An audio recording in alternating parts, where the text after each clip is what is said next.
പഠിക്കാൻ ഉമ്മ ഒരിക്കലും എന്നെ ഒറ്റയ്ക്ക് ഇരുത്തി പഠിക്കൂല. ഞാനെന്ത് ചെയ്യും, ഉമ്മ കൂടെ ഉറക്കൊഴിച്ച് ഉമ്മ ഇരിക്കും. അങ്ങനെ എന്നെ ഉമ്മ ഇരുത്തി പഠിപ്പിച്ച് ഇപ്പം +2 ഫുൾ A+ ആണ്.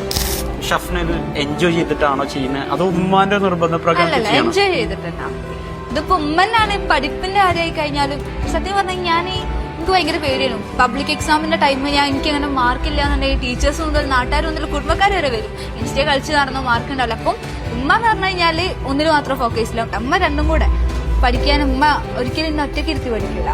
ഞാനെന്ത് ചെയ്യും, ഉമ്മ കൂടെ ഉറക്കൊഴിച്ച് ഉമ്മ ഇരിക്കും. അങ്ങനെ എന്നെ ഉമ്മ ഇരുത്തി പഠിപ്പിച്ച് ഇപ്പം +2 ഫുൾ A+ ആണ്. അപ്പം വണ്ടർഫുൾ. ഇൻസ്റ്റയിൽ ഇങ്ങനെ ഡെയിലി വീഡിയോസ് ഇടുന്നുണ്ട്. ഈ രീതിയിൽ കാണുന്നവരെ സംബന്ധിച്ചിടത്തോളം ഫുൾ ടൈം ഇൻസ്റ്റയിൽ ആണെന്നുള്ള തോട്ട് ഉണ്ടെങ്കിലും പക്ഷെ റിസൾട്ട് വന്നപ്പോൾ ഫുൾ A+. അപ്പൊ ഫ്രണ്ട്സിന്റെ അടുത്തുനിന്നും ഫാമിലീസിൽ നിന്നൊക്കെ ഉണ്ടായിരുന്നൊരു റെസ്പോൺസ് എന്തായിരുന്നു? ഭയങ്കര സന്തോഷം. എങ്ങനെ കിട്ടി എന്നുള്ളതാണ്. ബിക്കോസ് ഞാൻ പബ്ലിക് എക്സാമിന് അന്ന് വരെ ഞാൻ റീലിടുന്നു. ഒരു ദിവസം ഒഴിവാക്കാൻ പറ്റില്ല. അതിനനുസരിച്ച് പഠിപ്പിക്കുന്നുണ്ട്. ഉറക്കൊഴിച്ചിരുന്ന കൂടെ ഇരുന്നിട്ടാ പഠിപ്പിക്കാൻ. മറ്റേ ഞാൻ ഒറ്റയ്ക്ക് ഇരുന്നാ പഠിക്കില്ല എന്നറിയാം. അവിടെയും നല്ല എഫേർട്ടാണ്, ഇവിടെയും നല്ല എഫേർട്ടാണ്. സ്വന്തമായിട്ട് ഇല്ല, ഒക്കെ ഉമ്മാക്കാണ് ക്രെഡിറ്റ് ഫുള്ള്.